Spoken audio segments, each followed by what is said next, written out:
ప్రభు అయిన యేసుక్రీస్తు నామంలో లోహిత్ క్రిస్టియన్ ఛానల్ వీక్షకులకందరికీ సర్వశుభాలు తెలియజేస్తున్నాను. నా ఛానల్ వస్తున్న ప్రతి వీడియో ఎంతో చక్కగా ఆదరిస్తున్న మీకు అందరికీ నా హృదయపూర్వక వందనాలండి. ఈ వీడియోలో క్రైస్తవుల కొరకు మాత్రమే ఇది. నా తోటి క్రైస్తవ సోదరిమణుల కొరకు ఈ వీడియో చేస్తున్నాను. దేవుని నమ్మాము, యేసుక్రీస్తు నమ్ముకున్నాము, లేకపోతే నేను క్రైస్తవుడను అనే ప్రతి ఒక్కరూ సంపూర్ణమైన జ్ఞానం కలిగి ఉండాలి. అన్ని విషయాలు తెలిసి ఉండాలి. బైబిల్లో కొన్ని విషయాలు తెలిసి కొన్ని విషయాలు తెలియకపోవడం, లోక సంబంధం కూడా అన్ని విషయాలు తెలిసి ఉండాలి. శద్రక్, మేషక్, అబేద్నెగో అనే వాళ్ళు మనకు మాదిరిగా ఉన్నారు. వాళ్ళు పరాయ దేశం చెందిన వాళ్ళు పరాయ దేశానికి అంటే వాళ్ళు బబులోను అనే దేశానికి చెరపట్టబడ్డారు. ఆ దేశం యొక్క రాజు వారిని పరీక్షించినప్పుడు వాళ్ళు 10 శ్రేష్ఠులను తెలియబడింది అనమాట. అంటే ఆ ప్రాంతంలో ఉన్న అంటే ఆ దేశానికి చెందిన అందరికంటే 10 శ్రేష్ఠులుగా ఏమంటారు 10 శ్రేష్ఠులుగా వాళ్ళు కనపరచబడ్డారు అన్నమాట. అట్లా మనం కూడా బైబిల్ చదువుతున్నాం. మనం ఒకటే దేవుడు, ఆయన యేసుక్రీస్తు, మేము ఆయననే మొక్కుతాం అనే ప్రతి ఒక్కరూ సంపూర్ణమైన జ్ఞానం కలిగి ఉండాలి. ఏ విషయం అడిగినా చెప్పగలిగినట్లు ఉండాలి. అందుకని ఈ వీడియోలో భూమి పుట్టుక అంటే ఇప్పటికి పుట్టి ఎన్ని సంవత్సరాలు అవుతుంది, భూమి పుట్టిన తర్వాత ఏమేమి జరిగింది, ఎప్పుడేం జరిగింది, ఎప్పుడేం పుట్టింది భూమి పైన అనే అంశాలు ఉంటాయి. రెండవది జీవం పుట్టుక, అదే అందులోని భాగం. జీవం పుట్టుక అంటే భూమి మీద ఎప్పుడేమేమి జీవం వచ్చింది, జీవము ఎప్పుడెప్పుడు ఏ జీవం వచ్చింది అంటే జంతువులు కూడా జీవం కలిగి ఉన్నాయి, పురుగులు, పక్షులు అవన్నీ కూడా జీవం కలిగి ఉన్నాయి, చెట్లు కూడా జీవం కలిగి ఉన్నాయి. అంటే ఇవన్నీ ఎప్పుడు వచ్చాయి, ఎలా పుట్టాయి, తర్వాత మనిషి ఎలా పుట్టాడు ఇక్కడ మనం చూస్తున్నాం. మొదటి మనిషి ఎప్పుడు పుట్టాడు, ఆయన పెళ్ళి ఎప్పుడు జరిగింది, ఇంకోటి సూర్యోదయం ఎప్పుడు అయింది, సూర్యోదయం ఎన్ని కోట్ల సంవత్సరాలు అయింది, ఈ మొదటి మనిషి సూర్యోదయం ఏ రోజు చూశాడు అనేది ఈ వీడియోలో ఉంటాయి. వీలైతే పార్ట్ 1 పార్ట్ 2 కూడా ఉండొచ్చు, లేదంటే ఒకే వీడియోలో సాధ్యమైతే ఒకే వీడియోలో అందించడానికి ప్రయత్నం చేస్తాం. మొదటగా మనం ఈ భూమి పుట్టుక అనేది తెలుసుకుందాం. బైబిల్లో అంత స్పష్టంగా ఏం లేదు. ఎంత స్పష్టంగా అంటే స్టెప్ బై స్టెప్ లేదన్నమాట. అంత స్పష్టంగా లేదు అంటే స్టెప్ బై స్టెప్ లేదు. మన ఆదికాండం 1వ అధ్యాయం 2వ వచనంలో చూస్తే భూమి నిరాకారంగాను శూన్యంగాను ఉండెను. ఆదికాండం 1వ అధ్యాయం 2వ వచనం, భూమి నిరాకారంగాను శూన్యంగాను ఉండెను, చీకటి అగాధ జలం పైన కమ్మి ఉండెను, దేవుని ఆత్మ జలముల పైన అల్లాడుచుండెను. ఇక్కడ మనం చూస్తున్నాం. అయితే ఆదికాండం 1వ అధ్యాయం 1వ వచనం ఈ విధంగా ఉంది, ఆదియందు దేవుడు భూమి ఆకాశములను సృజించాను. ఇది స్పష్టంగా ఉంది. అంటే మొట్టమొదట దేవుడట భూమిని ఆకాశమును సృజించాడు, లేకుంటే ఆకాశము భూమిని సృజించాడని ఇక్కడ వచనం చెప్తుంది. అంటే ఇది స్పష్టంగానే ఉంది.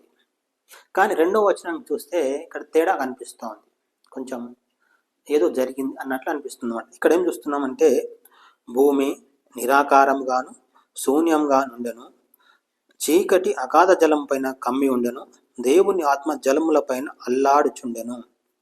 2వ వచనం అంతు పొంతు లేదు అన్నట్టుగా అనిపిస్తుంది అనమాట. 1వ వచనంలోనేమో దేవుడు భూమిని ఆకాశమును సృజించాడు, తయారు చేశాడు, పుట్టించాడు అనుకోవచ్చు. 2వ వచనంలో భూమి నిరాకారంగా శూన్యంగా కూడా ఉంది అంట. పుట్టించాడు, తర్వాత అది ఆకారం కోల్పోయిందంట. శూన్యం అంటే ఖాళీ అయిపోయింది అన్నమాట. అంటే అంతకుముందు ఎవరో ఏదో ఉండే అన్నమాట. ఈ వచనం స్పష్టంగా అర్థం ఏం చేసుకోవాలంటే భూమి నిరాకారం అయిందంట. అంటే ఒకప్పుడు మంచి ఆకారం ఉండేదన్నమాట. దేవుడు పుట్టించినప్పుడు మంచి ఆకారం కలిగిన దానికి పుట్టించాడంట. తర్వాత అది శూన్యం అయిందంట. అంటే అసలు ఏమీ లేదన్నమాట దాని మీద. అంటే శూన్యం అంటే అర్థం కదా, అక్కడ జీరో అన్నమాట. అంటే ఉండాల్సినన్ని ఏమీ లేవు, జీరో అయిపోయింది అని అర్థం. బైబిల్లో పండితులు చెప్తారు ఏంటంటే, దేవుడు భూమిని పుట్టించాడు. పుట్టించిన తర్వాత దేవుడు విశ్వం చేసిన తర్వాత భూమిని కూడా చేశాడు. ఇది చేసినప్పుడు దీనికి సూర్యచంద్రులు ఉన్నారు అనుకోవాలి. అంటే అప్పుడు సూర్యచంద్రులు ఉన్నారు. ఎప్పుడు మనం ఆదికాండం 2వ వచనం చూస్తున్నాము, భూమి శూన్యంగాను నిరాకారంగా ఉండేను. ఆ టైం కంటే ముందు సూర్యుడు చంద్రుడు అన్నీ ఉన్నాయి అని అనుకోవాలి. బైబిల్లో ప్రసంగి గ్రంథంలో ఇప్పుడు జరిగినట్లే మునుపు కూడా జరిగింది. ఇప్పుడు కొత్తగా ఏం జరగట్లేదు. ఒకప్పుడు జరిగినట్లు ఇప్పుడు జరుగుతుంది, లేదా ఇప్పుడు జరిగినట్లు ఒకప్పుడు జరిగింది అని బైబిల్ చెప్తుంది. జరిగిందే మరలా జరుగుతుంది అని ప్రసంగి చెప్తాడు అన్నమాట. జరిగిందే మరలా జరుగుతుంది. అయితే ఆయన మొట్టమొదటి భూమిని చేసినప్పుడు ఒక జాతి, ఏదో ఒక జాతి,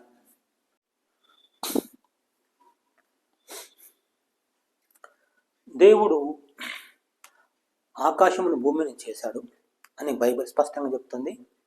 అయితే ఆయన చేసినప్పుడు ఈ భూమికి సూర్యుడు చంద్రుడు అన్నీ ఉండి ఉంటాయి. బైబిల్ ఏం చెప్తున్నా, ప్రసంగి ఏం చెప్తున్నాడంటే, ఒకప్పుడు జరిగినట్లు ఇప్పుడు జరుగుతుంది, లేదంటే ఇప్పుడు ఏదైతే జరిగింది అనుకుంటున్నాం అది ఒకప్పుడు జరిగిందే, ఇప్పుడు కొత్తది కాదు అని బైబిల్ చెప్తుంది. అంటే జరిగిందే క్రమంగా మరలా జరుగుతూ ఉంది. ప్రస్తుతం మనం చూస్తున్నాం, కొత్త సంవత్సరం ప్రారంభమవుతుంది. జనవరి, ఫిబ్రవరి, మార్చ్, ఏప్రిల్ అట్లా డిసెంబర్ అవుతుంది. మళ్ళీ తర్వాత జనవరి, ఫిబ్రవరి, మార్చ్ అనేవి మళ్ళీ వస్తూ ఉంటాయి. అంటే ప్రతి సంవత్సరం మరలా వస్తున్నాయి. 1వ తారీఖు, 2వ తారీఖు, 3వ తారీఖు అనేది మరలా 30 లేదా 31 అలా కంటిన్యూషన్ వస్తున్నాయి. అట్లనే చూస్తుంటే సోమవారం, మంగళవారం, బుధవారం, గురువారం, శుక్రవారం, శనివారం, ఆదివారం మళ్ళా స్టార్టింగ్. అట్లనే ఒకప్పుడు జరిగినట్లే ఇప్పుడు జరుగుతుందంట. బైబిల్ స్పష్టంగా చెప్తుంది. మనకు వీటిని ఉదాహరణగా తీసుకోవచ్చు. అందుకనే మనం ఇప్పుడు చెప్పుకుంటున్న అంశం ఏంటంటే, దేవుడు భూమిని పుట్టించాడు. ఎప్పుడు పుట్టించి ఉండొచ్చు అంటే దాదాపు 700 కోట్ల సంవత్సరాల కంటే ఎక్కువ మునుపు, 700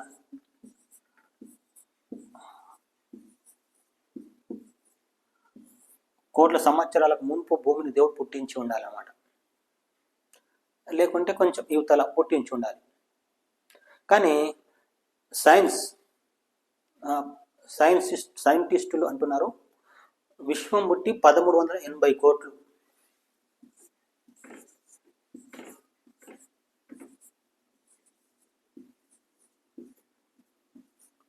ఇది విశ్వం పుట్టుక అన్నమాట.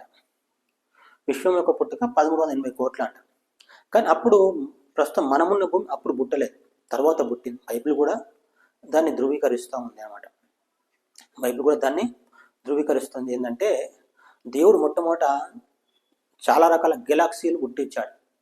తర్వాత మనం ఉంటున్న భూమి, ఈ భూమికి చెందిన గెలాక్సీ పుట్టించాడని బైబిల్ను స్పష్టంగా చదివితే అర్థమవుతుంది. బైబిల్ పండితులు కూడా ఆ విషయాన్ని ధృవీకరిస్తున్నారు. సైంటిస్టులు కనుగొన్నారు. కానీ సైంటిస్టులు ఏం చెప్తున్నారంటే, దేవుడు లేకుండా విశ్వం పుట్టింది, దేవుడు లేకుండా మనిషి కూడా పుట్టాడని. కనుక ఇవి పచ్చి అబద్ధాలు అన్నాం. మనం బైబిల్ చదువుతున్నాం, మనం బైబిల్ కలిగి ఉన్న మనం చెప్పాల్సిన అంశం ఏంటంటే, మనిషిని దేవుడే పుట్టించాడు, విశ్వాన్ని కూడా దేవుడే పుట్టించాడు. కానీ సైన్స్ అంటది దేవుడు అనేవాడు లేడు, దేవుడు అనేవాడు కేవలం కల్పితము, అది ఒక భ్రమ అంటున్నారు అన్నమాట. అయితే వాళ్ళే భ్రమ, వాళ్ళే కల్పితం. ఎవరు? సైంటిస్టులే భ్రమ, వాళ్ళు కనుగొన్నాం అనేది కూడా కల్పితం అని అనుకోవాలి. ఎందుకంటే వాళ్ళకు అంత స్పష్టంగా కనుగొనడానికి దేవుడు అనుమతి ఇవ్వడు. బైబిల్ చెప్తుంది, జ్ఞానులను సిగ్గుపరచాడు దేవుడు. దేవుడు జ్ఞానులను సిగ్గుపరచవాడు. వాళ్ళు అనుకున్నది నిజం కాదు. ఒకవేళ సైన్స్ ప్రకారం చూస్తేనేమో మొదట సూర్యుడు పుట్టాడంట.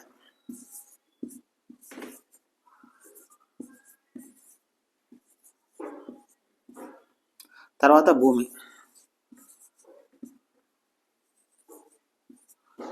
ఇది సైన్స్ ప్రకారం.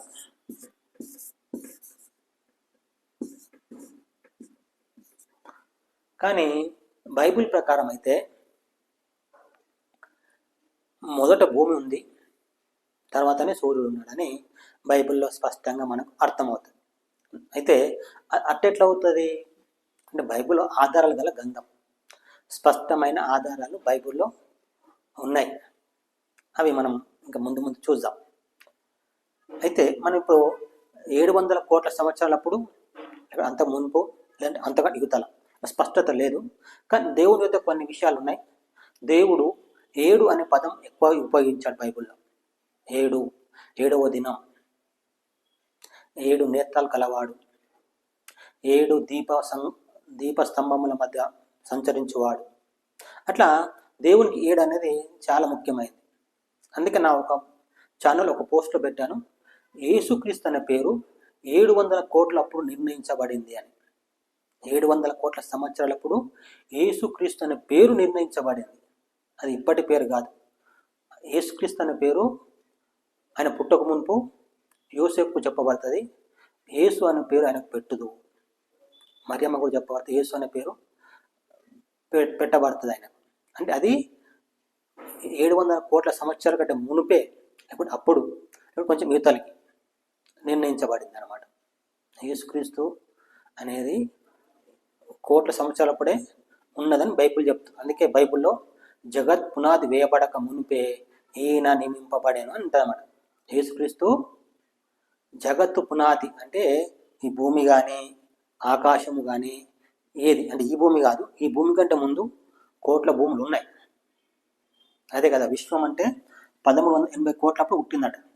అంటే ప్రస్తుతం మనం సౌర కుటుంబంలో ఉన్నాం. సౌర కుటుంబం అంటే ప్రస్తుతం మనం చూస్తున్న సూర్యుడు ఉన్నాడు, ఆ సూర్యునికి 9 గ్రహాలు ఉంటాయన్నమాట. అందులో భూమి కూడా ఒకటి. ఇటువంటి సౌర కుటుంబాలు కోట్లు ఉన్నాయి ఆకాశంలో.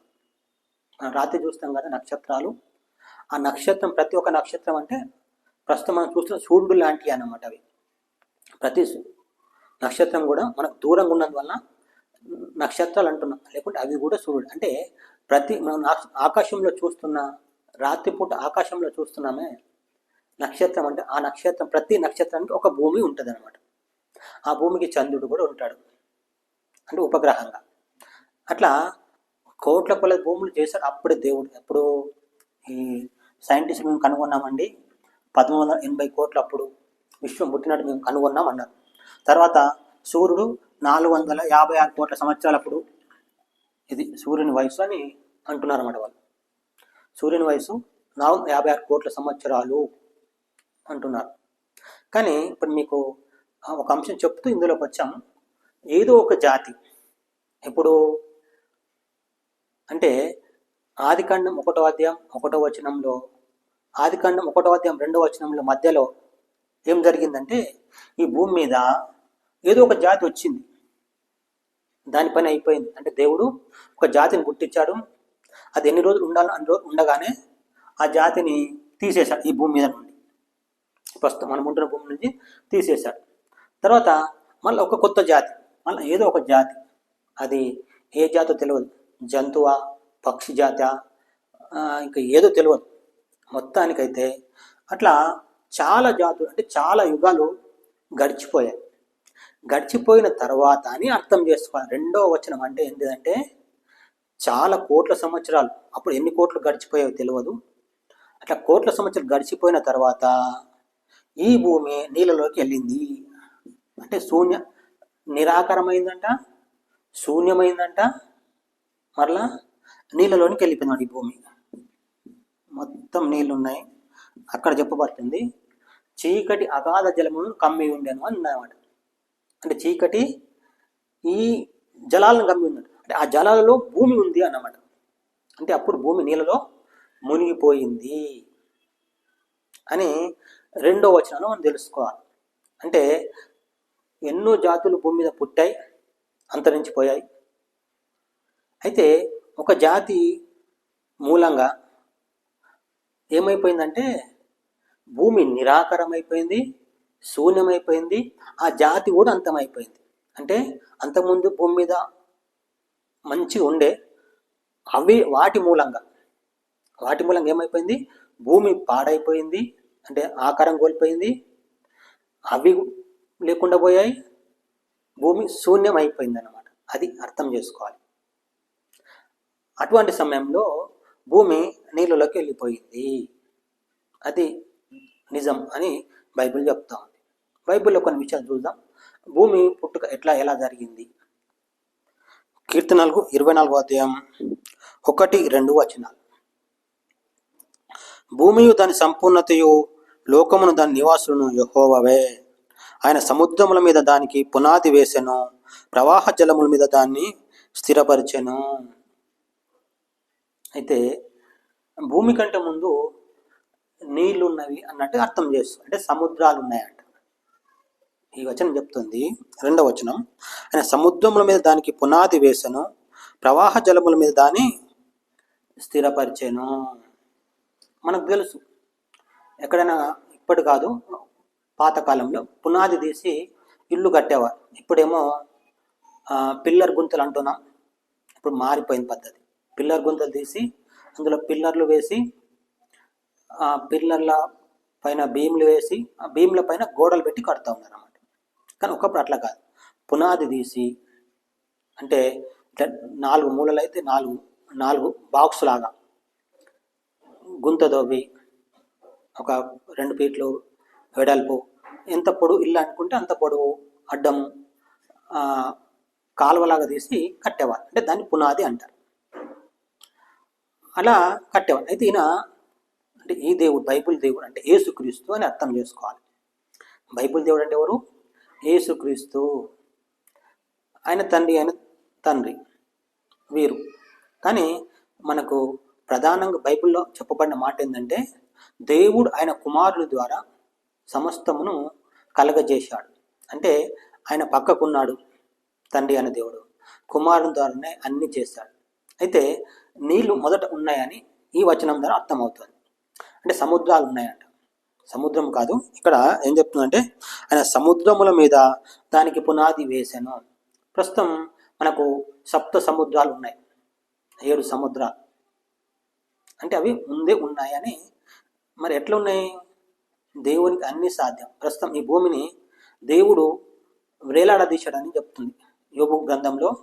దేవుడు ఉత్తర దిక్కున, ఆకాశంలో ఉత్తర దిక్కున భూమిని వేలాడదీశాను. అంటే వేలాడదీశాడంట భూమిని. ఇక్కడ ఏం చూస్తున్నామంటే సముద్రముల్లో దానికి ఆయన పునాది వేశాను. ఈ వచనాన్ని ఇంకా కొంచెం మనం ముందుకెళ్ళి చూస్తే స్పష్టంగా అర్థమవుతుంది. కీర్తనలు 104వ అధ్యాయం 104, 5, 6 వచనాలు. భూమి ఎన్నటికి కదలకున్నట్లు ఆయన దానిని పునాదుల మీద స్థిరపరచెను. దాని మీద అగాధ జలములను నీవు వస్త్రము వలె కప్పితివి, కొండలకు పైగా నీళ్లు నిల్చెను అని ఇక్కడ మనం చూస్తూ ఉన్నాం. ఈ కీర్తనకారుడు అంటున్నాడు, ఎవరు రాశారు తెలియదు ఈ కీర్తనకారుడు అంటున్నాడు, భూమి ఎన్నటికి కదలకున్నట్లు ఆయన దానిని పునాదుల మీద స్థిరపరిచాను అని చెప్తున్నమాట. అంటే సముద్రంలో ఆయన భూమికి పునాది వేశాడంట. ఆ పునాది మీద ఎందుకు కట్టాడు అట్లా అంటే, అది ఎప్పటి కదలకుండా ఉండడానికి, గాలి వస్తే కొట్టుకపోకుండా ఉండడానికి, ప్రళయం వస్తే అది పాడవకుండా ఉండడానికి అంత గట్టిగా చేశాడని ఇక్కడ వచనం చెప్తుంది. యోబు గ్రంథంలో ఇంకో కొన్ని విషయాలు మనం తెలుసుకుందాం. ఇక్కడ యోబు అనే అతనితోనూ అతని స్నేహితుల ముందర దేవుడు కొన్ని విషయాలు చెప్తా ఉన్నాడు అనమాట. అయితే ఈ మాటలేమో యోబుతో మాట్లాడుతున్నాడు. ఇక్కడ యోబు 38వ అధ్యాయం 4వ వచనం. నేను భూమికి పునాదులు వేసినప్పుడు నీవెక్కడ నుంటివి? నీకు వివేకం కలిగి ఉన్నడలా చెప్పుము. నీకు తెలిసినడల దానికి పరిమాణం నియమించిన వాడెవడో చెప్పుము. దాని మీద పరిమాణపు కోల వేసిన వాడెవడో చెప్పుము. దాని స్తంభముల పాదులు దేనితో కట్టబడినవో చెప్పుము. ఉదయ నక్షత్రములు ఏకంగా కూడి పాడినప్పుడు, దేవదూతలందరూ ఆనందించి జయధ్వనులు చేసినప్పుడు దాని మూలరాతిని వేసిన వాడేవాడు? ఇక్కడ అంటున్నాడు దేవుడు, దేవదూతలందరూ పాడి, ఇక్కడ ఏముందంటే 7వ వచనంలో ఉదయ నక్షత్రం ఏకంగా కూడి పాడినప్పుడు దేవదూతలందరూ ఆనందించి జయధ్వనులు చేసినప్పుడు దాని మూలరాతిని వేసిన వాడేవాడు అంటున్నాడు. అయితే ఈ భూమికి పునాది వేసినప్పుడు దేవుడు అంటున్నాడు, నువ్వు ఎక్కడున్నావు ఓ యోబు, నువ్వు ఎక్కడున్నావు? నేను భూమికి పునాదులు వేసినప్పుడు నువ్వు ఎక్కడుంటివి? నీకు వివేకం కలిగి ఉన్నాడని చెప్పము. నీకు తెలిసిన ఎడల దానికి పరిమాణం నియమించిన వాడెవడో చెప్పము. దాని మీద పరిమాణ కోల వేసిన వాడెవడో చెప్పము. దాని స్తంభముల పాదులు దేనితో కట్టబడినవో చెప్పుము. పాదులు అంటే గుంతలు దేనితో కట్టబడినవి అంటే భూమికి పునాది వేశాను అంటున్నాడు దేవుడు. ఆ పునాది దేనితో వేశానని చెప్పు అంటున్నాడు అన్నమాట. భూమిని పునాది మీద నిలిపాడంట, స్తంభముల మీద నిలిపాడంట. ఆ స్తంభముల మీద నిలిపితే అవి ఎక్కడున్నాయి చెప్పు. అయితే నేను చేసినప్పుడు ఇక్కడ ఏమంటానంటే, ఉదయ నక్షత్రం ఏకంగా కూడి పాడినప్పుడు దేవదూతలందరూ ఆనందించి జయధ్వనులు చేసినప్పుడు దాని మూలరాతిని వేసిన వాడెవడు? ఇల్లు కట్టాలంటే మొట్టమొదట ఒక రాయి పెడతారు. రాయిని పెట్టి ఇటు స్టేట్ చేస్తారన్నమాట. తర్వాత మరలా కొంచెం ఇటు వెళ్ళినాక ఇటు స్టేట్ చేస్తారు. అలా అక్కడ ఇట్లా స్టేట్ అంటే 4 మూలలు స్టేట్గా చేస్తారు. దానికి మొట్టమొదట మూల రాయి వేస్తారు. అట్లా భూమి కూడా దేవుడు నేను మూలరాతిని వేసి చేశాను. అప్పుడు ఉదయ నక్షత్రాలు ఉన్నాయి, ఏమంటున్నాడు? ఉదయ నక్షత్రాలు ఉన్నాయి, మరియు దేవదూతలు కూడా ఉన్నారంట. అందుకే ఈ భూమి తర్వాత పుట్టిందని ఈ వచనాలను బట్టి మనం అర్థం చేసుకోవచ్చు. అంటే అప్పటికే దేవదూతలు ఉన్నారంట, ఉదయ నక్షత్రాలు కూడా ఉన్నారంట. కానీ ఈ భూమి పుట్టిన తర్వాతనే సూర్యుడు, చంద్రుడు, నక్షత్రాలు పుట్టాయని ఎలా మనకు అర్థం చేసుకోవాలి అంటే ఆదికాండంలోనే మనం ముందుకెళ్ళి చూస్తాం. అయితే దేవుడు ఎలా పుట్టించాడు భూమిని, ఎలా కలగజేశాడంటే సముద్రం ఆయన దానికి పునాది వేశాడంట. అంటే మూలరాతి వేశాడు, దానికి గుంతలు చేసి ఆ గుంతలలో ఏదో ఒకటి వేశాడు, దాని మీద భూమిని వేశాడని చెప్తున్నాడు. అంతకుముందు దూతలు ఉన్నారని, ఉదయ నక్షత్రాలు కూడా ఉన్నాయని ఉదయ నక్షత్రాలు అంటే వేరే కాదు, దేవదూతలు అన్నమాట. ఉదయ నక్షత్రాలు అంటే వేరెవరు కాదు, దూతలు. యేసుక్రీస్తు కూడా ఒక ఉదయ నక్షత్రం అంటారన్నమాట. యేసుక్రీస్తు కూడా ఒక ఉదయ నక్షత్రం. అంటే ఇక్కడ ఈ వచనాన్ని బట్టి అర్థం చేసుకోవాల్సింది ఏంటంటే యేసుక్రీస్తుతో సమానమైన కొందరు దేవదూతలు ఉన్నారన్నమాట.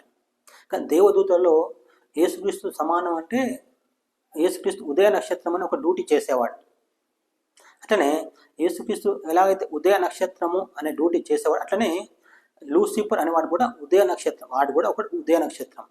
అయితే యేసుక్రీస్తు అన్నిటిని పుట్టించటం వలన ఆయన తండ్రి అంటే దేవుడు ఆయన కుమారుని ద్వారా అన్నిటిని పుట్టించాడు. అన్నిటినంటే ఇక్కడ మనం చూస్తున్నాం, ఉదయ నక్షత్రాలు చూస్తున్నాం, దేవదూతలను చూస్తున్నాం, సముద్రాలను చూస్తున్నాం. అన్నిటిని కూడా పుట్టించిన వాడు యేసుక్రీస్తు. అంటే కుమారుడు అన్నవాడు, దేవుని కుమారుడు. ఆయన పేరు భూమి మీద పుట్టినప్పుడు యేసుక్రీస్తు అన్నాం. అంటే మనకు గుర్తుండడానికి కోసం యేసుక్రీస్తు అనే పేరు కోట్ల సంవత్సరాల వెనక్కి కూడా తీసుకుపోయి వాడుకుంటున్నాం అన్నమాట. ప్రస్తుతం మనం యేసుక్రీస్తు అనే పేరును ఏం చెప్పుకున్నామంటే అది కోట్ల సంవత్సరాలప్పుడు ఆ డ్యూటీ పక్కకు పెట్టబడింది. భవిష్యత్తులో మనం మనుషులను పుట్టించినప్పుడు వాళ్ళు తోవ తప్పిపోతారు, వారిని రక్షించడానికి నువ్వు భూమి మీద పుట్టాలి అనేది ఏమీ లేనప్పుడు నిర్ణయించబడ్డారన్నమాట. అది అయితే మనం ఇప్పుడు ఏం చూస్తున్నామంటే ఏదో ఒక జాతి పుట్టుతూ చచ్చిపోయింది అని అనుకుంటున్న సమయంలో ఈ భూమి పుట్టుక ఎలా జరిగింది అనేది మనం చూస్తున్నాం. భూమి పుట్టుక దేవదూతలందరూ కూడి పాడినప్పుడు దేవుడు మూలరాతిని వేసి దానికి పాదులు ఇక్కడ మనం చూస్తున్నాం, దాని స్తంభముల పాదులు దేనితో కట్టబడినవో చెప్పుము అంటున్నాడు దేవుడు. అంటే భూమిని స్తంభాల మీద నిలబెట్టాడంట. భూమిని దేవుడు స్తంభాల పైన నిలబెట్టాడు. కానీ ఆ స్తంభాల పాదులు దేనితో వేయబడినవి అంటే గుంతలు. పాదులు అంటే మా ప్రాంతంలో అయితే గుంతలు అంటారనమాట. ఏదైనా చెట్లు పెట్టాలనుకోండి పాదులు తీయాలంటారు. లేదనుకోండి మా ప్రాంతంలో ఏమైనా కట్టెలు పాతాలు అనుకోండి, పాదులు తీయాలి, గుంతలు తీయాలి అంట. అట్లా ఈయన అంటున్నాడు, దాని స్తంభం పునాదులు దేనితో వేయబడినో నీకు తెలుసా? ఈ విధంగా చేశాడంట. చేసిన తర్వాత ఇట్లా ప్రతి జాతి పుట్టుకుంటూ వెళ్ళిపోయింది. అంటే ప్రస్తుతం మనం చూస్తూ ఉన్నాం, జంతు జాతి ఉన్నది, పక్షి జాతి ఉన్నది, ఇంకా మనుషులు ఉన్నారు. ఇంకా కొన్ని జాతులు మనం వాటి పేర్లు చెప్పలేం, అటువంటి జాతులు కూడా ఉన్నాయి. ప్రస్తుతం ఇది ఒక యుగం, దీనిని ఒక యుగం అనాలి. అంటే ప్రస్తుతం ఈ భూమి మీద ఉన్న ఒక జాతి, ఇది ఒక యుగం. అయితే నోవహు కంటే ముందు ఒక జాతి ఉన్నది అన్నమాట. అది మనిషి జాతి, జంతు జాతి కూడా ఉన్నది. అయితే ఆదాం మొదలుకొని ఇప్పటి వరకు ఉన్న ఏదైతుందో, ఆదాం కంటే మునుపు ఏదైతుందో అదంతా కలిపి ఒక యుగం అనుకోవాలి. ఆదాం తర్వాత నోవహు కాలంలో భూమి మరొకసారి నీళ్ళలోకి వెళ్ళిపోయింది. అయితే ప్రస్తుతం ఉన్న ఏదైతే జంతు జాతి, పక్షి జాతి, పురుగులు, మనుషులు ఎవరైతే ఉన్నారో వాటిని దేవుడు నోవహు వలన ఓడలో వాటిని జతలుగా కొన్నిటిని అంటే అవి అసలు వర్జినలే, అంటే దేవుడు మళ్ళీ పుట్టియలేదు, ఒకప్పుడు ఉన్నవి. అంటే ఆ నోవహు కాలంలో నోవహు ఉన్నప్పుడే, ఆదాం ఉన్నప్పుడు ఏదైతే ఉందో అదంతా కూడా నీళ్ళలో మొత్తం నాశనం కాకుండా ఏమంటారు, గుర్తు కొరకు వాటిని ఇప్పుడు ఉంచాడనమాట, ఉండడానికి కోసమని. అవి కొన్నిటిని జతలుగా నోవహు ఏ ఓడలో అయితే ఉండనో ఆ ఓడలో వాటిని భద్రం చేశాడు. అవి ఇప్పుడు ఉన్నాయి. అంటే ఇదంతా కలిపి ఒక యుగం. ఇటువంటి యుగాలు చాలా గడిచిపోయాయంట. గడిచిపోయిన సమయంలో బైబిల్ చెప్తోంది ఏం జరిగిందో తెలియదు. అప్పుడు భూమి నిరాకారంగా, శూన్యంగా అయింది. అప్పుడు వెలుగుండే, అంటే ఈ ప్రస్తుతం మనం ఉన్న భూమికి ఒకప్పుడు నీళ్ళలో వెళ్ళక మునుపు, అంటే ఈ 700 కోట్ల సంవత్సరాల మునుపు సూర్యుడు ఉండే, చంద్రుడు ఉండే, అదొక గెలాక్సీగా ఉండేను అని అర్థం చేసుకోవాలి. ఎప్పుడైతే ఈ భూమి నీళ్ళలోకి వెళ్ళిందో మిగిలినవన్నీ దేవుడు లేకుండా చేశాడని తెలుసుకోవాలి. లేకుండా చేశాడు, వాటి పని అవసరమే లేదా ఆయనకు. ఈ భూమి కోసమే గెలాక్సీని దేవుడు పుట్టించాడు. ఈ భూమి లేదు, ఆ గెలాక్సీ కూడా లేదు అని అర్థం అనమాట. అందువలన ఈ భూమి నీళ్ళలోకి వెళ్ళినప్పుడు ఈ భూమికి చీకటి ఆవరించిందని అర్థమవుతుందన్నమాట. ఈ భూమికి చెందిన గెలాక్సీ ఏదైతుందో, అంటే వేరే గెలాక్సీలు ఉన్నాయి, వాటి పుట్టించాడు, అవి ఉన్నాయి. ప్రస్తుతం మనం ఉన్న భూమికి చెందిన గెలాక్సీ ఏదైతుందో అది లేకుండా చేశాడు. అంటే మొత్తం నాశనం అయిపోయింది, శూన్యం అన్నమాట. ఈ భూమి ఎప్పుడైతే శూన్యమైంది, నిరాకారమైందో అప్పుడు ఏమైపోయింది, అంతా కూడా నాశనం అయిపోయింది. ఇది భూమి నీళ్ళలోకి వెళ్ళిపోయింది. ఈ భూమి నీళ్ళలో ఉంది, ఇక భూమి కనబడట్లేదు. అందువలన బైబిల్ చెప్తుంది జలముల పైన దేవుని ఆత్మ అల్లాడుచుండెను అని ఉంటుంది అన్నమాట. అందుకని సముద్రాలలోనికి వెళ్ళిపోయింది భూమి. ఎక్కడికి వెళ్ళిపోయింది భూమి? సముద్రాలలోనికి వెళ్ళిపోయింది. సముద్రాలు ఈ భూమిని ఉంచేశాయి. అయితే ఇక్కడ యోబు గ్రంథంలో మనం చూస్తున్నాం, ఇక్కడ ఏం చెప్తున్నా అంటే 38వ అధ్యాయం 8వ వచనం, సముద్రం దాని గర్భం నుండి పొర్లి రాగా తలుపుల చేత దాన్ని మూసిన వాడేవాడు అంటున్నాడు అనమాట. అయితే భూమి ముంచెత్తడానికి సముద్రం వచ్చిందట, పొంగి వస్తే దాన్ని తలుపుల చేత మూసాను అంటున్నాడు అన్నమాట దేవుడు. తలుపులు వేసి మూసాను అంటున్నాడు. సైన్స్ దీన్ని ఒప్పుకోదు. సైన్స్ అసలు దేవుణ్ణే ఒప్పుకోదు. అది మొదట గ్రహించాలి. సరే, ఈ భూమి పుట్టుక దాదాపు 700 కోట్ల సంవత్సరాలప్పుడు జరిగింది అనుకోవాలి. అంతకుముందు అనుకోవడానికి లేదు, ఇక్కడ జరిగింది అనుకోవాలి. ఎందుకంటే కొన్ని చెప్పాను కదా, దేవదూతలు ఉన్నారు, ఉదయ నక్షత్రాలు ఉన్నారు, సముద్రాలు కూడా ఉన్నాయి. అటు తర్వాత భూమి పుట్టింది, అంటే చివరిగా పుట్టింది. ఇది ప్రస్తుతం మనం ఉన్న భూమి అన్ని గెలాక్సీలు పుట్టిన తర్వాత మనమున్న గెలాక్సీ పుట్టింది అని అర్థం చేసుకోవాలి. దేవుడు ఒక్కసారి పుట్టేయలేదు. సైన్స్ కూడా అదే ధృవీకరిస్తుంది. ఏమని? మొత్తం ఇది 1380 కోట్లప్పుడు విశ్వం పుట్టింది, కానీ మన భూమి అంట 450 కోట్ల సంవత్సరం పుట్టింది అంటారు అన్నమాట. మన భూమి 450 కోట్లప్పుడు పుట్టింది, సూర్యుడేమో 456 కోట్ల సంవత్సరాల పుట్టాడు అని సైంటిస్టులు చెప్తున్నారు అన్నమాట. మనం ఇప్పుడు భూమి పుట్టుకని చూసాము. అయితే అది ప్రస్తుతం మనం ఏం చెప్పుకున్నామంటే భూమి నీళ్ళలోకి వెళ్ళిపోయింది. భూమి నీళ్ళలోకి వెళ్ళిపోయింది. ఆ నీళ్ళను చీకటి ఆవరించింది అని చెప్పుకోవాలి. అంటే ఇక్కడ 2 రకాల చీకట్ల గురించి ఆలోచించాలి. ఎన్ని రకాలు? 2 రకాల చీకట్లు. ఒకటేమో మనం చూస్తున్న చీకటి, రెండేమో జీవం కలిగిన చీకటి. ఏమది అంటే ఇక్కడ 2 రకాల చీకట్లు అలుముకున్నాయి నీళ్ళను. అంటే ఒకటేమో జీవం కలిగిన చీకటి, దానిని ఏమనుకోవచ్చు అంటే దయ్యము అని అర్థం చేసుకోవచ్చు. దయ్యం.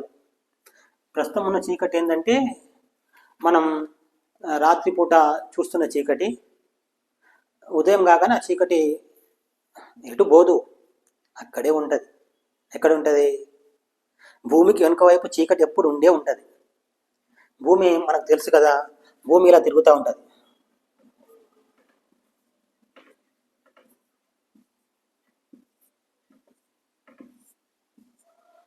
భూమి ఎప్పుడు ఇలా తిరుగుతూ ఉంటుంది. ఇక్కడ సూర్యుడు ఉన్నాడు అనుకోండి,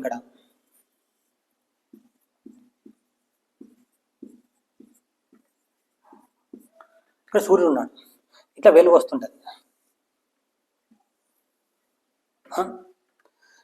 ఇదంతా చీకటి. ఇక్కడ అంటే చీకటి అంటే చీకటే, నేను చెప్తున్న జీవం కలిగిన చీకటి కాదు, చీకటి. ఇక్కడ ఈ సూర్యుడు ఎప్పుడు ఇక్కడే ఉంటాడు, ఈ చీకటి ఎప్పుడు ఇక్కడనే ఉంటుంది. అంటే ఈ రాత్రి అనేది ఇక్కడే ఉంటుంది, రాత్రి అనేది ఇక్కడే ఉంటుంది. ఇది భారతదేశం అనుకోండి, ఇది వెలుతురుకు ఉన్నది. ఈ భారతదేశం ఇలా తిరుగుతూ ఇక్కడికి వచ్చినప్పుడు చీకట్లోకి వచ్చేస్తుంది. ఏమవుతుంది? ఈ చీకటి ఇక్కడే ఉంటుంది ఎప్పుడు, ఇది ఎక్కడికి పోదు. ఈ చీకటి ఇక్కడే ఉంటుంది. మనము ఈ వెలుతురులోకి వెళ్ళి భూమి తిరుగుతూ ఇక్కడికి వచ్చినప్పుడు ఏమవుతుంది? చీకట్లోకి వస్తున్నాం. ఇది ఒక దేశం అనుకోండి, ఇదొక దేశం అనుకోండి, ఇదొకటి. ఇప్పుడు ఈ భారత్ అనేది మన భారతదేశం అనుకోండి, అమెరికా అనుకోండి, దుబాయ్ అనుకోండి, ఇంకా ఇది కెనడా అనుకోండి, ఇవన్నీ ఇలా తిరుగుతున్నప్పుడు ఈ చీకట్లోకి వస్తాయి అంతే. ప్రతిసారి కూడా అంతే, ఇక వేరేది లేదు. ఈ చీకటి ఇప్పుడు వెళ్ళిపోయింది, మరలా వచ్చి రావడం కాదు. ఈ చీకటి ఇక్కడే ఉంటుంది, ఈ సూర్యుడు ఇక్కడే ఉంటాడు. ఈ సూర్యుడు ఇలా తిరుగుతాడు అనుకోండి, ఈ చీకటి కూడా ఇలానే తిరుగుతుంటుంది. ఇప్పటికీ ఈ చీకటి కూడా ఇలానే తిరుగుతూ ఉంటుంది. ఈ భూమి కూడా తిరుగుతూనే ఉంటుంది. ఈ భూమిని ఎప్పుడు ఈ చీకటి ఇలాగే ఉంటుంది. అర్థమవుతుంది కదా? చీకటి ఉండాల్సిన చోటనే చీకటి ఉన్నది. ఈ సూర్యుడు ఉండాల్సిన చోట సూర్యుడు ఉన్నాడు, భూమి ఉండాల్సిన చోట భూమి ఉన్నది. అది మారదు. అంటే అది ఎప్పుడు అలాగే ఉంటుంది అన్నమాట. ప్రస్తుతం చీకటి పోయింది, రాత్రి కానీ చీకటి వస్తుంది కాదు, మనమే చీకట్లోకి వెళ్తున్నాం, మనమే వెలుతురులోకి వెళ్తున్నాం. అది మనమే చీకట్లోకి వెళ్తాం, మనమే వెలుతురులోకి వెళ్తాం. ఈ సూర్యుడు ఎక్కడికి పోడు, ఈ చీకటి ఎక్కడికి పోదు. అది గుర్తుపెట్టుకోవాలి. అయితే ఈ భూమి నీళ్ళలో ఉన్నప్పుడు ఎక్కడో ఒక చోట వెలుతురు కలుగును కాక అన్నాడు దేవుడు. బైబిల్ చెప్తుంది వెలుగు కలుగును కాక అన్నాడు. అంటే అది ఒక గోళమా కాదా అనేది మనకైతే స్పష్టంగా లేదు. వెలుగు కలుగును కాక అన్నాడు దేవుడు.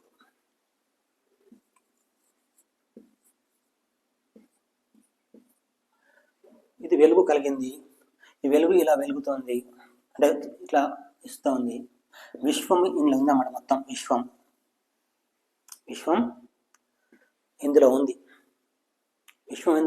ఇందులో మన భూమి ఇక్కడ ఉందనుకోండి, ఇది మన భూమి, ఇదంతా నక్షత్రాలు,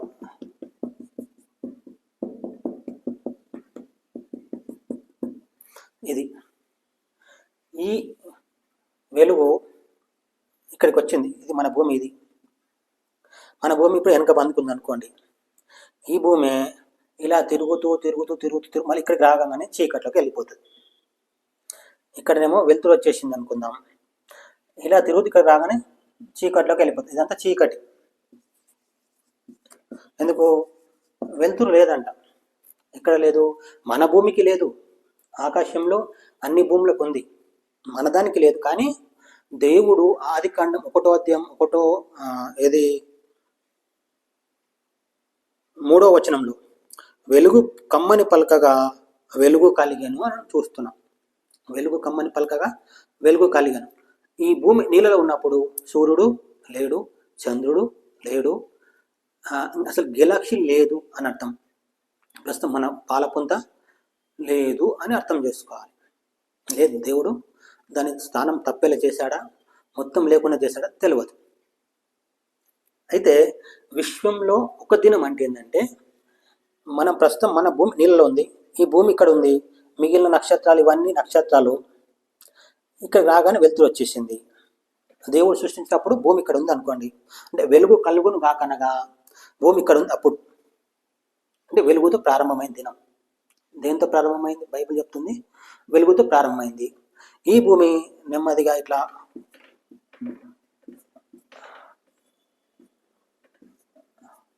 వెళ్తా ఉంది. ఈ విశ్వపు వెలుగులో ఇలా తిరిగేసరికి ఇక్కడికి దాకానే చీకటి పడింది. కానీ ఇప్పుడు అక్కడ ఏమైంది అంటే సగం దినం అయింది. అప్పుడు సూర్యుడు లేడు, సగం దినం అయింది. అదే ఈ భూమి మళ్ళా ఇలా వస్తూ ఉంది, ఇక్కడ రాగానే ఉదయం అయింది. బైబిల్ ఏం చెప్తుందంటే అస్తమయమును ఉదయమును కలగగా ఒక్క దినమాయను అని చెప్తుంది. అంటే ఉదయించిన దాన్ని లెక్కలకు తీసుకోలేదు, ఉదయిస్తేనే అస్తమించేది. లేకుంటే అక్కడ చీకటే ఉంది కదా, అప్పటికేముంది? చీకటే ఉంది. అప్పుడు దేని వెలుగు దానికి ఉంది. కానీ దేవుడు కలగజేసిన వెలుగు విశ్వమంతటికి వెలుగునిచ్చింది. అంటే ఆకాశంలో నక్షత్రాలు మనం చూస్తున్నాం కదా, ఆ నక్షత్రాలకు కూడా వెలుగునిచ్చింది అన్నమాట. ఈ దేవుడు కలగజేసిన వెలుగు ఏదైతుందో అది ఆకాశంలో నక్షత్రాలకు కూడా వెలుగునిచ్చింది. అందుకే ఇది విశ్వము అని చెప్తున్నాం. ఇది మొత్తం విశ్వం. ఇటువైపు చీకటి ఉంటుంది, ఎప్పటికీ చీకటి ఒకవైపు ఉండే ఉన్నది. అయితే మన భూమిని చీకటి ఆవరించి ఉంది, అది ఒక అంశం. అయితే ఇటువైపు కూడా విశ్వాంతరంలో కూడా చీకటి ఉంది. రెండు రకాల చీకట్లు అనుకుంటున్నాం. ఒకటేమో సాధారణమైన చీకటి. ప్రస్తుతం మనం రాత్రిపూట కానీ పగటిపూట కానీ ఏదైనా గుహలలోకి వెళ్తే వాళ్ళు ఎప్పటికీ చీకటే ఉంటుంది. చీకటి అంటే ఏంటిది? నీడ. దాని నీడనే. ప్రస్తుతం ఆరు బయట వాకిట్లో మనం అక్కడ ఏముండదు కనుక చీకటి ఉండదు, వెళ్తూనే ఉంటుంది. కానీ గుహలలోనికి వెళ్ళినా లేదంటే రాత్రిపూట చీకటి అంటే సూర్యుడు అస్తమించిన తర్వాత, అంటే సూర్యుడు మనకు కనబడకుండా పోయిన తర్వాత అర్థం. అస్తమించడం అంటే సూర్యుడు మనకు కనబడకుండా పోయాడు అని అర్థం చేసుకోవాలి. అంతేగాని మొత్తానికి లేకుండా పోయి లేకుంటే హాయిగా ఇట్లా నిద్రపోయి తెల్లారి మళ్ళీ కళ్ళు తెరుస్తాడు అనుకోకూడదు. సూర్యుడు ఎప్పుడు మండుతూ ఒకవైపు ఉండే ఉంటాడు. భూమి వెనుక వైపు అంటే సూర్యుడు వెలుతురు పడని చోట చీకటి ఉంటుంది. ఏదండి? భూమి నీడనే. చీకటి అంటే ఏదో కాదు, భూమి యొక్క నీడనే. ఇంకొకటి ఏమో చెప్తామంటే జీవం కలిగిన చీకటి అని చెప్తున్నాం. ఆ జీవం కలిగిన చీకటే ఇక్కడ మనం చెప్తున్నాం. ఆదికాండం 1వ అధ్యాయం 2వ వచనంలో చీకటి అగాధ జలం పైన కమ్మి ఉండేను అని చెప్తున్నాం అంట.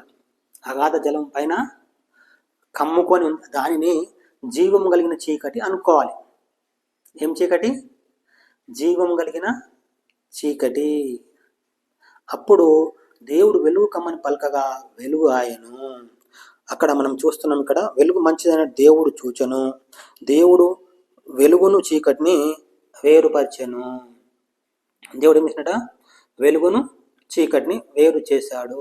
అంటే ఏదైతే భూమి ఆవరించి ఉందో జీవం కలిగిన చీకటి అది తొలగిపోయింది అని అర్థం చేసుకోవాలి. అంటే జీవం కలిగిన చీకటి భూమిని పాడు చేసే చీకటి, ప్రస్తుతం ఈ లోకంలో క్రియ చేస్తున్న చీకటి, అంటే మనుషులను దేవునికి దూరం చేస్తున్న చీకటి అని అర్థం చేసుకోవాలి. అందుకే ఇక్కడ యోహాను సువార్తలో 1వ అధ్యాయంలో ఉంటుంది, ఆ దేవుని వెలుతురు చీకటిలో ప్రకాశించున్నది కానీ ఆ చీకటి దాన్ని గ్రహింపకుండానే ఉంటుంది అన్నమాట. చూద్దాం. యోహాను సువార్త 1వ అధ్యాయం 5వ వచనం. ఆ వెలుగు చీకటిలో ప్రకాశించుచున్నది కానీ చీకటి దాని గ్రహింపకుండెను. ఇక్కడ ఏం చూస్తున్నామంటే జీవం ఉన్నది అన్నమాట దానికి. కానీ దేవుడు అంటాడు నేనే జీవమును మార్గమును సత్యమును.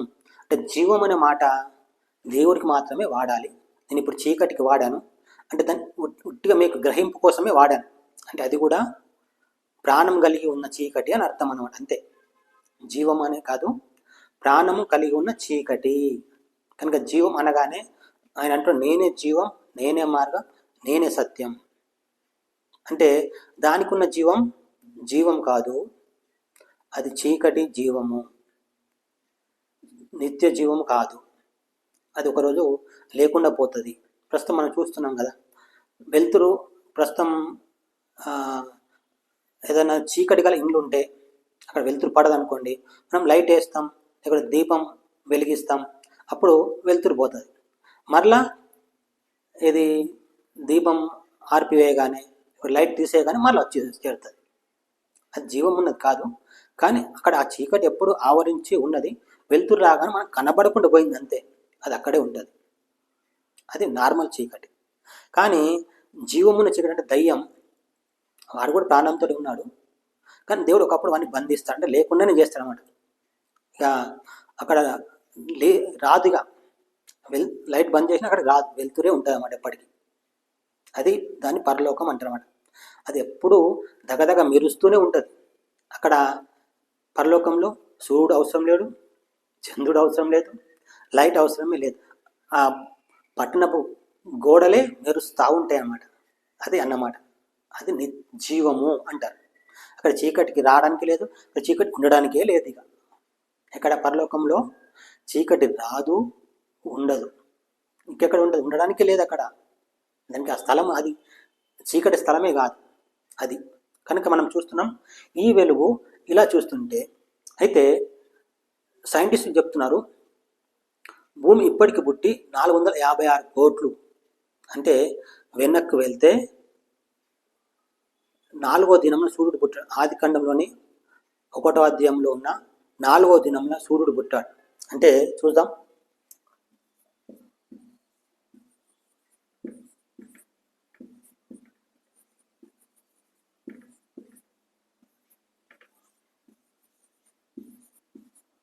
ఇది అంటే 3 దినాలు అన్నమాట.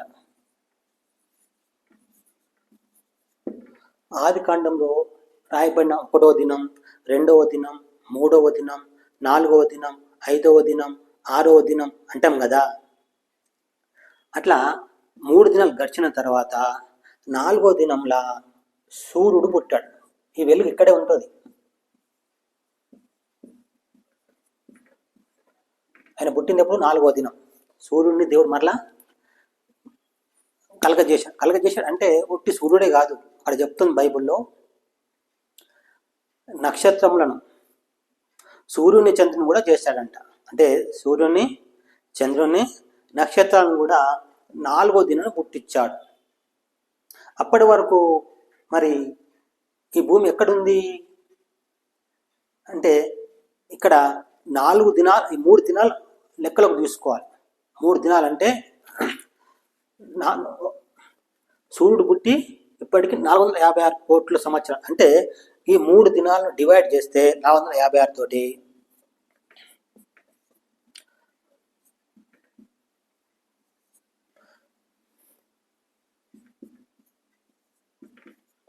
అంటే 152 కోట్ల సంవత్సరాలు అన్నమాట. బైబిల్లో చెప్పబడిన ఒక దినం అంటే 152 కోట్ల సంవత్సరాలు అన్నమాట అర్థం. అంటే బైబిల్లో 6 దినాలంటే 912 కోట్ల సంవత్సరాలు అన్నమాట. ఇది సైన్స్ ప్రకారం. ఏదో కొన్ని కనుగొన్నది, అవి కింద మీదనో వేరే వాళ్ళు దాన్ని అబద్ధమని రుజువుపరచడం చేత కాకపోతున్నది. కనుక సైన్స్ ఆటలు సాగుతున్నవి అని అనుకోవచ్చు. అంతేగాని సైన్స్ చాలా కనుగొన్నది. విమానాలు కనుగొన్నది, మోటార్ సైకిల్ని కనుగొన్నది, ఆక్సిజన్ కనుగొన్నది, రకరకాల చాలా కనుగొన్నాయి. కానీ భూమి వయసు ఇంత అని చెప్పడం దాంతో కాదు. కొన్ని పద్ధతుల్లో భూమి వయసు ఇంత అని, కొన్ని పద్ధతుల్లో సూర్యుని వయసు ఇంత అని అది కనుగొన్నాను అని చెప్తుంది అనమాట సైన్స్. కానీ బైబిల్ అంత స్పష్టంగా చెప్తుంది. బైబిల్ ఏం చెప్తుందంటే స్పష్టంగా చెప్తుంది, 3వ దినం వరకు సూర్యుడు లేడు. కానీ అంతకుముందు కోట్ల సంవత్సరాలు గడిచిపోయాయి. ఇంతకుముందు భూమి నీళ్ళలో వెళ్ళక మునిపే కోట్ల సంవత్సరాలు గడిచిపోయాయి. అప్పుడు సూర్యుడు ఉన్నాడు. ప్రస్తుతం చూస్తున్న సూర్యుడు కాదు. అప్పుడున్న సూర్యుడు వేరే, ఆయన స్థానం తప్పి వెళ్ళిపోయాడు. తర్వాత కోట్ల సంవత్సరాలు భూమికి వెలుగు లేకుండే దేవుని యొక్క ఆత్మ జలములపై అల్లాడుచుండగా వెలుగును పుట్టించాడంట. 2వ దినం ఏం జరిగింది చూద్దాం ఇక్కడ.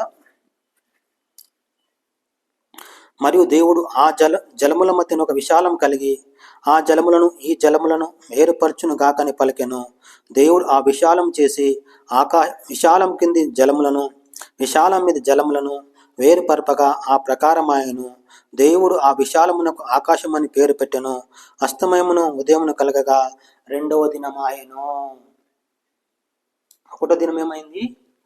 ఇక్కడ వెలుగు ఉదయం చూసుకుంది, ఇట్లా తిరుగుతూ ఉండగా ఇక్కడ ఎంత 152 కోట్ల అంటే 76 కోట్ల సంవత్సరాలు అన్నమాట. అంటే ఒక్క పగలంటే ఎంత? 76 కోట్ల సంవత్సరాలకు భూమి మరలా చీకట్లోకి వెళ్ళిపోయింది. శాశ్వతమైన చీకట్లోకి మరలా వెళ్ళిపోయింది. అంటే ఈ వెలుగు నుంచి చీకట్లోకి వెళ్ళిపోయింది. మళ్ళా 76 కోట్ల సంవత్సరాలకు మరలా పగల్లోకి వచ్చింది. అప్పుడు 1 దినం. అట్లా మరలా ఈ భూమి ఇట్లా తిరుగుతూ ఈ విశ్వంలో ప్రస్తుతం మనకు కూడా తిరుగుతూ ఉంది. ఇది మనమున్న ఈ గెలాక్సీ ఇక్కడే ఉండదు, ఇట్లా తిరుగుతూనే ఉంటుంది అన్నమాట. ఇలా తిరుగుతూ ఉత్తరం వైపు వెళ్ళిపోతూ ఉంది. ఎటు వెళ్ళిపోతుంది భూమి? గెలాక్సీ మొత్తం ఉత్తరం వైపు వెళ్ళిపోతూ ఉంది. ఉత్తరం వైపున దేవుని సభా పర్వతం ఉంటుంది అన్నమాట. సమయం అయిపోయినప్పుడు ఆ సభా పర్వతం తగులుకొని అన్ని నాశనం అయిపోతాయి ఒకటే దినంలో. ఏది మొత్తం ప్రస్తుతం మనం చూస్తున్న సృష్టి ఏదైతుందో అది 1 దినంలో నాశనం అయిపోతుంది. దాదాపు ఇక దానికి ఎక్కువ సమయం లేదు. 1100 సంవత్సరాల నుంచి 2000 సంవత్సరాల లోపల ఈ విశ్వం మొత్తం నాశనం అయిపోతుంది, ఉండదు అని బైబిల్ చెప్తుంది. అందుకే పేతురు గ్రంథంలో చెప్పబడుతుంది, ఈ భూమి అగ్ని కొరకు భద్రం చేయబడింది అంటన్నమాట. అగ్ని కొరకు భద్రం చేయబడింది. ఒకప్పుడు టైం వస్తుంది, ఈ భూమి సూర్యుడు చంద్రుడు మొత్తం కాల్చబడతాయి, మొత్తం కాలిపోతాయి, ఏముండవు. అయితే మనం ఇప్పుడు ఏం నేర్చుకుంటున్నామంటే భూమి పుట్టుక, దాని జీవం పుట్టుక. మనం జీవం పుట్టుక వైపు వెళ్తున్నాం. భూమి ఎలా పుట్టిందో మనం చూసాం. దేవుడు తన చేతులతో స్వయంగా చేశాడని విన్నాం. సముద్రాల మీద పునాది వేశాడని. అయితే ఈ భూమి నీళ్ళలోకి వెళ్ళిపోయింది. నీళ్ళలోకి వెళ్ళకుండా కోట్ల సంవత్సరాలు గడిచిపోయాయని తెలుసుకోవాలి. ఎలా తెలుసుకోవాలంటే అదే మనం ఈరోజు ఫిబ్రవరి 4వ తేదీ అంటే 5వ తేదీ అంటే గత సంవత్సరం కూడా ఫిబ్రవరి 4వ తేదీ 5వ తేదీ కూడా వచ్చింది. ఫిబ్రవరి నెల అనేది గత సంవత్సరం వచ్చింది, అంతకుముందు సంవత్సరం వచ్చింది, అంతకుముందు సంవత్సరం కూడా ఫిబ్రవరి నెల వచ్చింది. అట్లనే ఈ భూమి నీళ్ళకి వెళ్ళక ముందు కూడా జంతువులు అంటే జంతు జాత, పక్షి జాత, ఏదో ఒక జాతి పుట్టింది, అంతరించిపోయింది, పుట్టింది, అంతరించిపోయింది, పుట్టింది, అంతరించిపోయింది. అది లెక్కలు మన దగ్గర లేవు. లేకపోయినంత మాత్రం అది జరగలేదని అనడానికి లేదు. కానీ ప్రస్తుతం ఫిబ్రవరి అనేది 2000 సంవత్సరాలు ఉన్నదంటే ఉన్నది, 1000 సంవత్సరాలు ఉన్నదంటే ఉన్నది అని చెప్పడానికి మన దగ్గర వ్రాతపూర్వక ఆధారాలు ఉన్నాయి. కానీ ఆ కోట్ల సంవత్సరాల చరిత్ర అనేది వ్రాతపూర్వకంగా లేదు. కానీ బైబిల్ చెప్తుంది ఇప్పుడు జరిగిందే ఒకప్పుడు జరిగింది, ఒకప్పుడు జరిగిందే ఇప్పుడు జరుగుతూ ఉంది అని బైబిల్ స్పష్టంగా చెప్తా ఉంది. మనం 1వ దినం చూసాం. అంటే ఇది విశ్వం అంటే 1 దినం 152 కోట్లు అయితే సగం దినం అంటే 76 కోట్ల సంవత్సరాలు అన్నమాట. 76 కోట్ల సంవత్సరాలకు పగలు, 76 కోట్ల సంవత్సరాలకు రాత్రి జరిగింది. ఇప్పుడు 2వ దినం అయిపోయింది. 2వ దినం ఏమైందంట? భూమి మీద ఉన్న నీళ్ళన్నీ కొన్ని పైకి పంపించాడు దేవుడు, భూమి ఉన్న కొన్నేమో ఒక చోటికి వెళ్ళిపోమని ఆజ్ఞాపించాడంట. మనం చూస్తున్నాం దేవుడు 6వ వచనం, జలముల మధ్య ఒక విశాలం కలిగి ఆ జలములను ఈ జలములను వేరుపరచును గాక అని పలికెను. దేవుడు ఆ విశాలం చేసి విశాలం కింది జలములను విశాలం మీద జలములను వేరుపరపగా ఆ ప్రకారం ఆయను. దేవుడు ఆ విశాలమునకు ఆకాశం అని పేరు పెట్టెను. అస్తమయమును ఉదయమును కలగగా 2వ దినం ఆయను. అంటే ఏమైంది? 2వ దినం కావడం అంటే ఏంటంటే 3వ దినం ప్రారంభము, అంటే ఉదయంతో ప్రారంభం అవుతుంది అనమాట. ఇది ఆది కాండంలోని 1వ దినం, 2వ దినం అనేది, 3వ దినం అనేది ఏదైనా ఉదయంతో, సూర్యోదయం కాదు, అప్పుడు వెలుగు ఉదయం. దేవుడు వెలుగు కలుగమన్నాడు, కలిగింది. ఆ వెలుగు ప్రపంచానికి వెలుగునిస్తుంది అనమాట. ఉట్టి ఒక్క భూమికే కాదు. ప్రస్తుతం మన సూర్యుడు ఉట్టి మన భూమికే వెలుగునిస్తున్నాడు.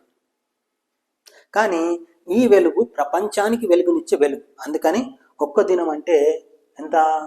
152 కోట్ల సంవత్సరాలుగా సైన్స్ ప్రకారం లెక్క పెట్టుకోవాలి. బైబిల్లో మాత్రం ఇక్కడ ఒక దినం అంటే స్పష్టత లేదు.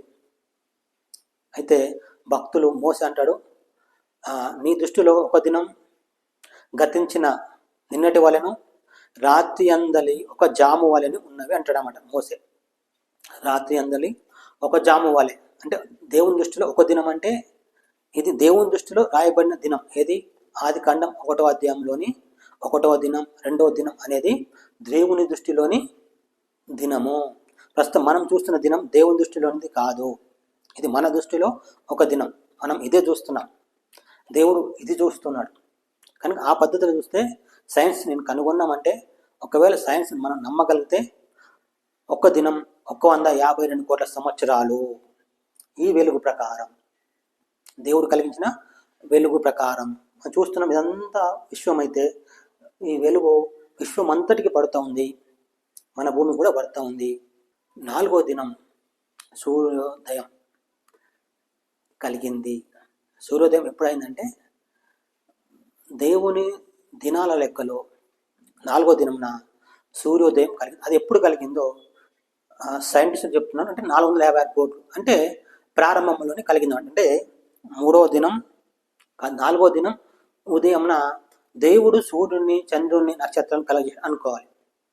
4వ దినంలో అంటే అప్పటి నుంచి మనం ఇక్కడికి వస్తే ఇప్పుడు ఇప్పటి నుంచి వెనక్కి వెళ్తే 456 కోట్ల 6,000 సంవత్సరాలుగా భావించవచ్చు. 456 కోట్ల లక్షలు ఎన్నో చెప్పలేం, కానీ 6,000 సంవత్సరాలు అట్లా మనం గుణించుకోవచ్చు. అన్ని కోట్ల సంవత్సరాలు అప్పుడు సూర్యోదయం ఈ భూమికి అయింది. ఈ భూమికి ప్రస్తుతం ఈ భూమి అనుకుంటున్నాం ఇక్కడ, మనం దీన్ని భూమి అంటున్నాం. మనం ఈ భూమికి 456 కోట్ల సంవత్సరాలప్పుడు సూర్యోదయం, ఇదానికి కొత్త సూర్యోదయం జరిగిందనమాట. అంతకుముందు 456 కోట్ల సంవత్సరాలు కంటే ఎక్కువ భూమి నీళ్ళలో ఉంది. తర్వాత బయటకు వచ్చినప్పుడు ఈ కొత్త సూర్యుడు ఎవడైతున్నాడో, ఇప్పుడు ఇక్కడ సూర్యుడు అనుకోండి, సూర్యుడు అప్పుడు ఇక్కడ పుట్టుకొచ్చాడు కొత్తగా.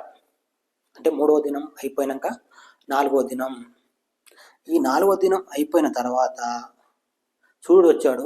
కానీ ఈ 3వ దినంలో బైబిల్ చెప్తుంది చెట్లు పుట్టుకొచ్చాయంట. 3వ దినంలో ఏం పుట్టుకొచ్చాయి? చెట్లు. అంటే ఎంత? 456 కోట్ల సంవత్సరాల అంతంలో అని అనుకోవాలి.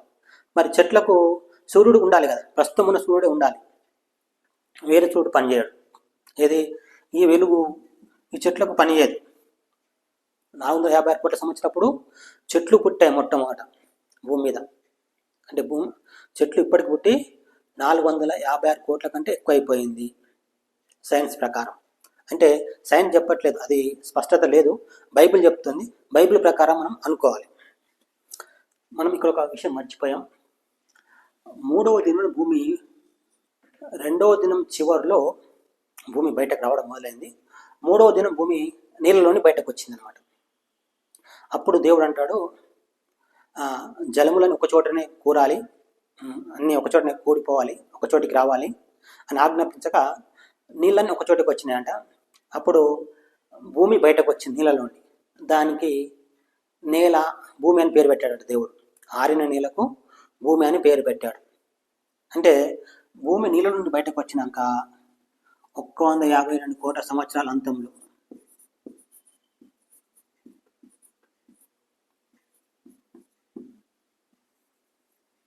బయటకు వచ్చిన 152 కోట్ల సంవత్సరాల తర్వాత, అంటే 3వ దినం, ఇంకా చీకటి ఉండగా, అంటే మబ్బుల్లోనే చెట్లను పుట్టించుంటాడు దేవుడు. అస్తమయం ఉదయం కలగగా 3వ దినం అయిపోయింది. అయితే ఇక్కడ చూద్దాం మనం 3వ దినం ఏం జరిగిందో. ఆకాశం కింద ఉన్న జలం ఒకచోటనే కూర్చబడి ఆరిన నేల కనబడును కాకని పలకగా ఆ ప్రకారం ఆయన దేవుడు ఆరిన నేలకు భూమి అని పేరు పెట్టెను, జలరాశికి ఆయన సముద్రములను పేరు పెట్టెను. అది మంచిదని దేవుడు చూచెను. దేవుడు గడ్డిని, విత్తనముల చెట్లను, భూమి మీద తమ తమ జాతి ప్రకారము తమలో విత్తనములు గల ఫలమిచ్చు ఫల వృక్షములను భూమి మొలిపించునుగా కాని పలకగా ఆ ప్రకారం ఆయన భూమి గడ్డిని, తమ తమ జాతి ప్రకారం విత్తనము చెట్లను, తమ తమ జాతి ప్రకారము తమలో విత్తనము గల ఫలవృక్షములను మొలిపింపగా అది మంచిదాన్ని దేవుడు చూచెను. అస్తమయమును ఉదయమును కలగగా 3వ దినము ఆయను. అస్తమయమును ఉదయం కాగా 3వ దినం ఆయను. అప్పుడు ఏది ఉదయం అవుతున్న సమయం అనుకోవాలి. అంటే సూర్యుడు వీటికి అవసరం, చెట్లకు సూర్యుడు అవసరం. గడ్డికి కానీ చెట్లకు కానీ పత్రహరితం, అంటే సూర్యుని యొక్క వేడిని గ్రహించి పత్రహరితం తయారు చేసుకొని చెట్లు బ్రతుకుతాయి. అందువలన వాటికి సూర్యుడు అవసరం. కనుక చెట్లు చేశాడు దేవుడు ఎప్పుడు? ఈ అంతంలో 152 కోట్లు, అంటే భూమి నీళ్ళలోనికి వచ్చిన తర్వాత, అంటే 3వ దినము చివరి గడియలలో చెట్లు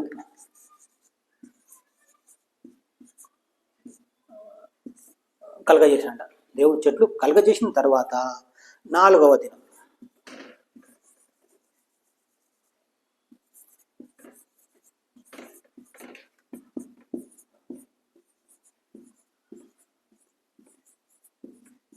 అంటే సూర్యుడు.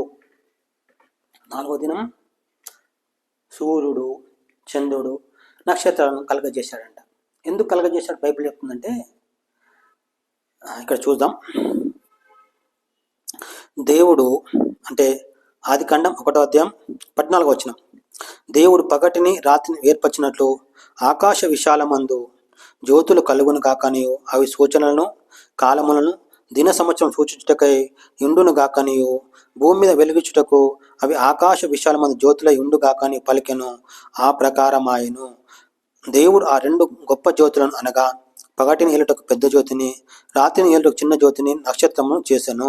భూమి మీద వెలుగుచుటకు పగటిని, రాత్రిని ఏలుటకు వెలుగును, చీకటిని వేర్పరచుటకును దేవుడు ఆకాశ విశాలమందు వాటి ఉంచెను. అది మంచిదాన్ని దేవుడు చూచెను. అస్తమయమును ఉదయం కలగగా 4వ దినము ఆయను. 3వ దినమేమో చెట్లు, 4వ దినమేమో సూర్యుడు, నక్షత్రాలు అని కలిగాయి. అయితే ఈ సూర్యుడు ఉదయించినప్పుడు వెలుగు తన డ్యూటీ మానుకోలేదు.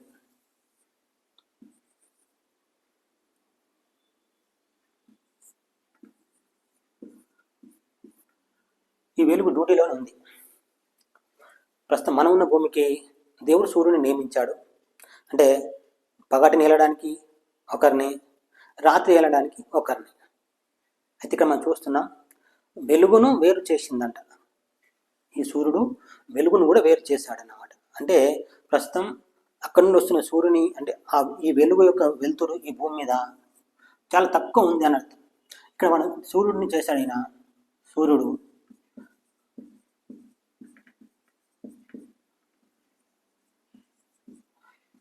ఈ వెలుతురు కంటే ఈ సూర్యుని వెలుతురు ఈ వెలుతురును వేరు చేసింది అంటుందన్నమాట.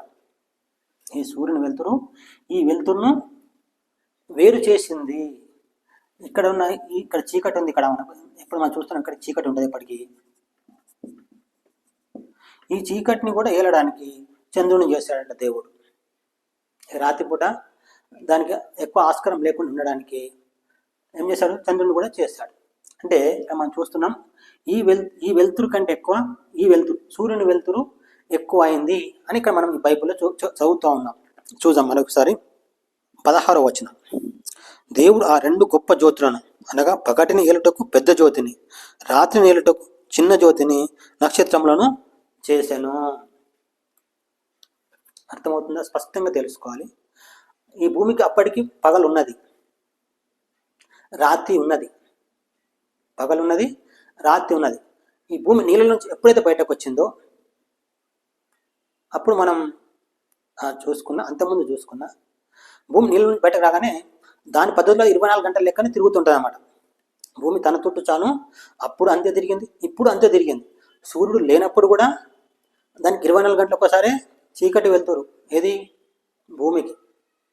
అప్పుడు కూడా 24 గంటలకు ఒకసారి పగలు రాత్రి, అంతేగాని అప్పుడు మొత్తం ఇట్లా బిగుసుకుపోయి భూమి ఇట్లనే ముందు కదలతలేదు. సూర్యుడు రాగానే కదలడం కాదు, సూర్యుడు రాగానే తన చుట్టూ తాను తిరుగుతూ సూర్యుని చుట్టూ తిరుగుతుంది. మనం చూస్తున్నాం ఏమంటే భూమి తన చుట్టూ తాను తిరుగుతుందని, సూర్యుని చుట్టూ కూడా తిరుగుతుందని మనం నిజమని తెలుసుకుంటున్నాం. అయితే సూర్యుడు లేడు కదా అప్పుడు. ఎప్పుడు భూమి నీళ్ళ నుంచి వచ్చినప్పుడు సూర్యుడు లేడా, కనుక తన చుట్టూ తాను తిరగడం ఆగిపోలేదు, అయిపోయింది అనుకోవచ్చా? దేనికోసం తిరగాలంటే అది దేవుడు అలానే చేశాడు. దాన్ని భూమిని ఎలా చేశాడంటే తన చుట్టూ తాను తిరిగేలా చేశాడు, దాని కక్షలో తిరిగేలా కూడా చేశాడు అన్నమాట దేవుడు. దాని కక్షలో భూమి తన చుట్టూ తాను తిరుగుతూ దాని కక్షలో తిరుగుతుంది. దాని కక్షకు మధ్యలో సూర్యుని చేశాడు దేవుడు. దాని కక్షకు మధ్యలో ఏం చేశాడు దేవుడు? సూర్యుని చేశాడు. అంటే సూర్యుడు లేకపోయినా భూమి దాని కక్షలో అదే తిరిగిందని అర్థం చేసుకోవాలి. కనుక అప్పుడు ఈ వెలుతురు ఏదైతుందో ఈ వెలుతురులో భూమి ఇప్పటి లెక్కన తిరిగింది. అంటే అప్పుడు అనుదినం పగలు రాత్రి ఉంది. కానీ ప్రస్తుతం మనం చూస్తున్న చెట్లకు దాని వెలుతురు సరిపోదేమో, దాని యొక్క ఏమంటారు వేడి సరిపోదేమో, అందుకని దేవుడు కొత్తగా దీనికోసం సూర్యుని చంద్రుని చేశాడు అనుకోవాలి. మళ్ళీ ఈ చెట్ల కోసం ఖచ్చితంగా ఈ సూర్యుడే అవసరం వచ్చినట్టున్నాడు అనమాట. ప్రస్తుతం మనం ఉన్న సూర్యుడే చెట్ల కోసం కానీ మనకు జీవం కోసం కానీ ఈ సూర్యుని దేవుడు నియమించాడు అని అర్థం చేసుకో. అందుకే ఇక్కడ దినములను, సంవత్సరములను, మాసములను తెలుపుట కోసం అది ఉన్నదంట.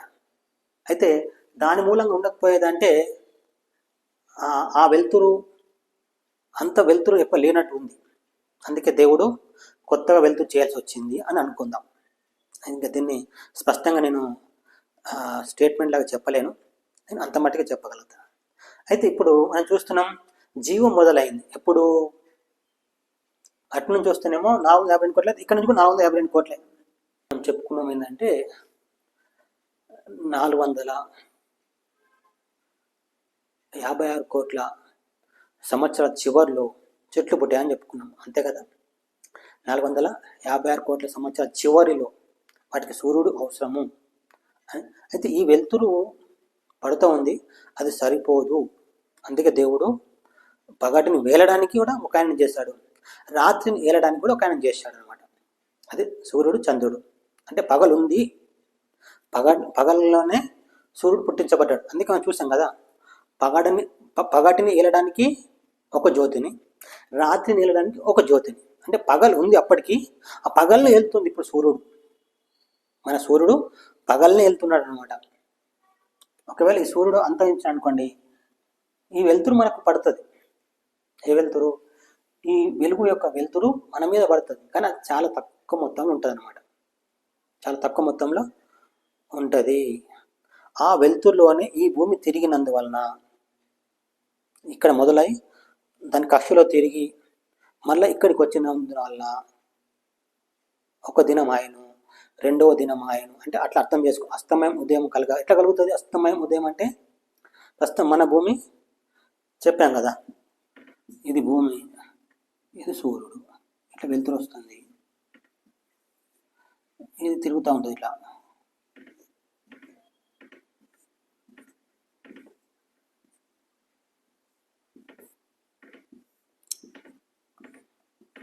ఇక్కడ రాగానే మళ్ళీ ఉదయం, ఇక్కడ రాగానే ఏమైంది? ఉదయం అవుతుంది. అలాగనే ఆ వెలుగులో కూడా ఈ భూమి ఇలా తిరుగుతూనే ఉండేది అనమాట.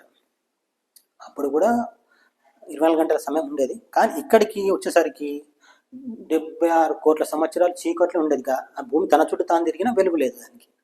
కనుక ఇప్పుడు దేవుడు ఈ భూమి కోసం ఏం చేశాడు? సపరేట్గా సూర్యుని సృష్టించాడు. ఇప్పుడు ఈ సూర్యుడు పగల్ని వెళ్తున్నాడు. లేని దాన్ని కొత్తగా దేవుడు చేయలేదు. ఉన్నదాన్ని అంటే పగలు అప్పటికి ఉంది. ఆ పగలను ఈ సూర్యుడు వెళ్తున్నాడు. లేకపోతే పగటికి ఈయన వెలుతురు ఇచ్చేవాడుగా ఉన్నాడు.